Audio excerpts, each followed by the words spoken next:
guys, welcome back to my YouTube channel, Hamdi Vlog. Welcome to my tutorial.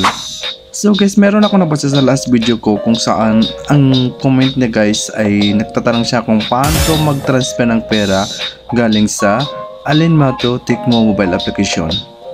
So yun na nga guys, naisipan ko na gawin ko na lang siya ng tutorial para maintindihan at mas malinaw kung paano ba mag-transfer ng pera galing sa Alinmato Tecmo mobile application. So tara na guys, simulan na natin.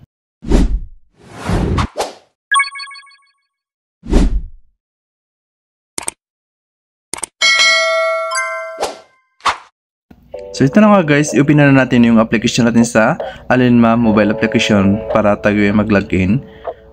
So kailangan guys, mayroon tayong malakas ng internet para dire-diretso tayo makapag-transfer ng pera. So maglalagay tayo ng password at tayo mag-login guys. So ayan, so may ma-receive tayo na verification code sa ating mobile number. So ilalagay natin yan guys.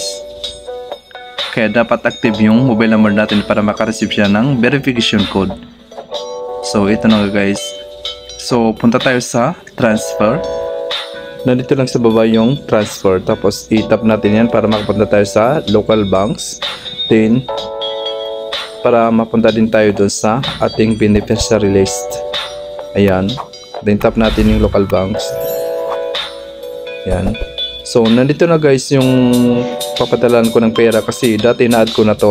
Kung gusto niyo malaman kung paano ko na-add to guys, so punta lang kayo sa description, nandun lang po yung link kung paano mag-add ng local beneficiary dito sa Alinma Bank to Tecmo mobile application. So punta lang kayo sa description, nandun lang po yung link. Then tap natin yung beneficiary, ayan.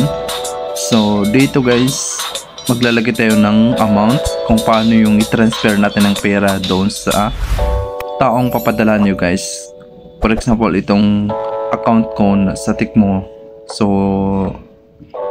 ilalagay ko lang dito yung amount, ayan.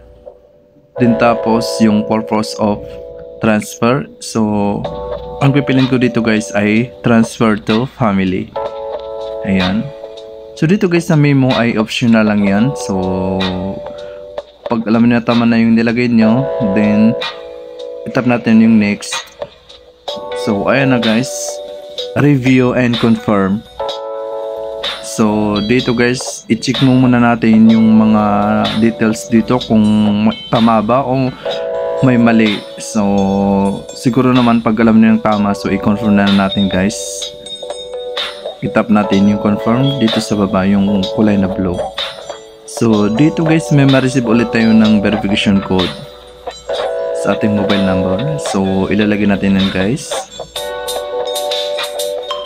So ayun na guys, successful na yung transfer natin na pera doon sa ating ibang account.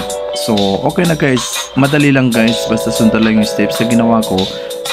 Makukuha nyo na kung paano mag-transfer ng pera from Alinma Bank to another account katulad ng Tecmo wallet. So sana guys may natutunan kayo sa video tutorial daw. Kung bago ka lang sa channel ito, please don't forget to like and share and click all the bell button para lagi kang updated every time na may bago tayong tutorial.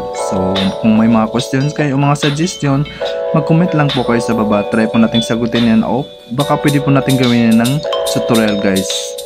So hanggang dito na lang guys, maraming salamat. Thank you for watching. God bless, stay safe always.